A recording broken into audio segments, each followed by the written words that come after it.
Hi YouTube, it's Lena, and I'm here today with my Ipsy bag. But first, as always, I'd like to go over the products that I got the month before. And this is the product that's been preventing me from doing this video because I wanted to test it before I did the video, and I kept forgetting to put it on in the morning. But it is the Hikari Liquid Eyeliner in Iris. And now, I will say the color is very nice. You do have to go over it at least twice to get the full pigment, which I don't really mind, but something to factor in. This does make, let's see if my wing is still there.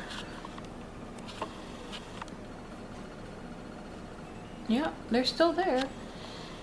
This tip does make a really good wing, but it's kind of hard. I kind of stabbed myself with it once or twice because it is a really stiff one. I know. I was complaining that I got one that was too flexible. Now I'm mentioning this one's a little on the stiffer side.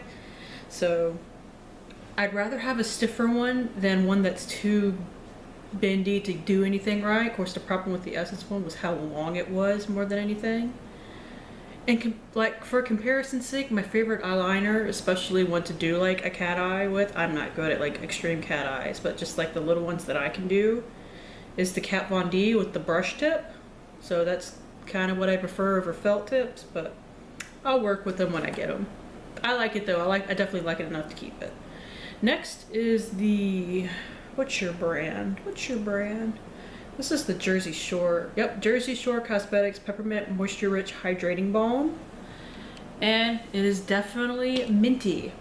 It is straight up peppermint. However, I actually really like that. And it doesn't do anything weird to dry out my lips because of the peppermint in it. So, works for me. Happy to keep it. But goodness, I get a lot of lip balms from Ipsy. Next is the NYX Prismatic Eyeshadow in Fireball. I admit I have not worn this yet, but I'm very familiar with this formula. One of my actual favorite single eyeshadow in Mermaid is from this formula. They are quite pigmented. I have been doing 30 days of lipsticks on Instagram, which I do hope to do some kind of video wrap up for. Probably just me maybe doing swatches with all of my pictures that I did for Instagram. But none of them that I've picked have necessarily worked with this yet. But I'm going to keep it in my makeup bag and hopefully use it soon because I do love this formula. I have like 9 of them. Next is the brush from Royal and Langnickel Angle Shader. Mine's dirty. I've been using it. I do like it. It does have that nice kind of smooth matte handle that's really fun to touch, but makes a good angle brush. You can get in the outer V of my eye and everything like that. And finally, the Smashbox Instamatte Lipstick Transformer. This is actually really nice. This has a bit of a learning curve though.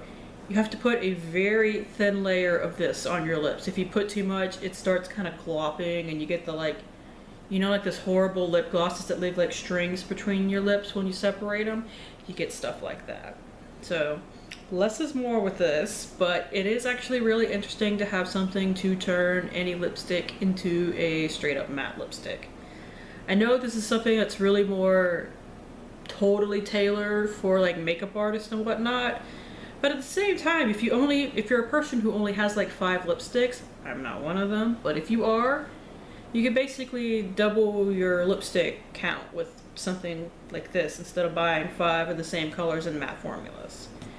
Plus, I've heard other people say that they used it for this on like the Sephora review page, is that a liquid lipstick that's really drying, they'll top it with this and they'll still get the matte look but without the horrible drying feeling. I think I mentioned that in my last video. So out with the old and with the new. I like the bag this month. I don't know if mesh is in right now because my Play by Sephora bag had this kind of mesh on the back too. They were different colors, but you know.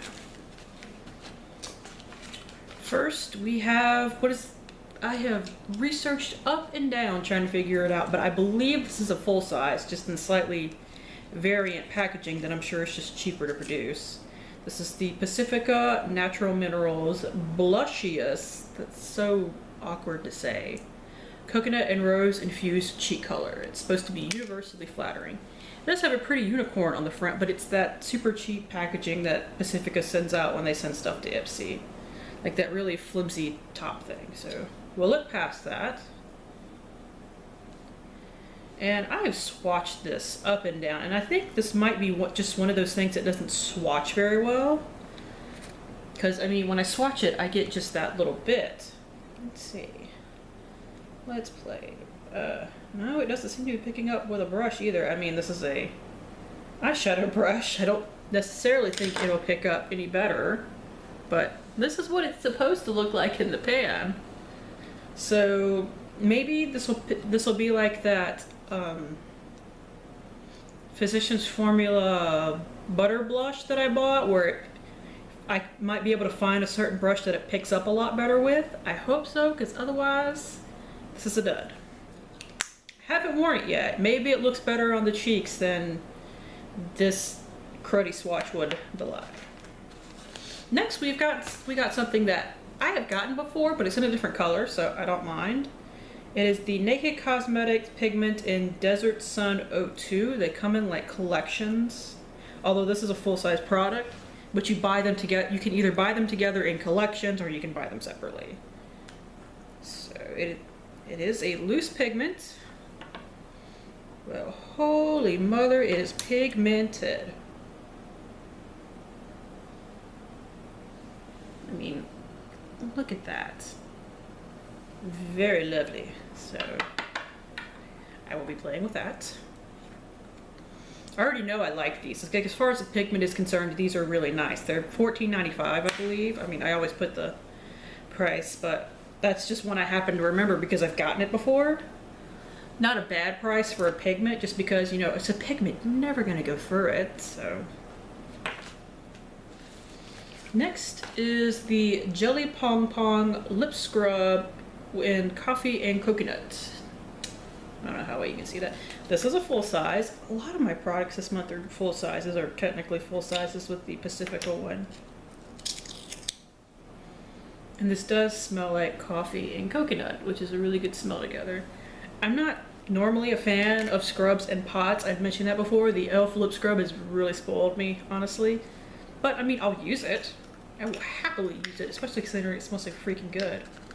I almost want to taste it to see what it tastes like, but I'll spare you all that one. Next is another one of those technically full-size products, but I think the packaging is slightly different for Ipsy. It is the Ciate London that's another thing that just does not roll off the tongue. Gelology top coat. So I believe, like it says on the back, not for resale, which is normally a sample thing, but like I said, I think they just adjust the packaging slightly for Ipsy products. So I think this is supposed to be like a gel-ish top coat. Not an actual, like, for gel nail polishes, but to make your polishes look like gel nail polishes. I don't know, that is something I have never fooled with because my nails already suck, and I know people that have gotten gel manicures that it's just torn up their normally very good nails. And lastly is, admittedly, a dud product for me, because A, I already have it in a palette, and B, it doesn't look good on me. So I will be passing this along, but I know some people that love it, so it's just a problem with me, not with the product. This is the Balm's Bahama Mama. I'm not going to swatch it, but this is what it looks like.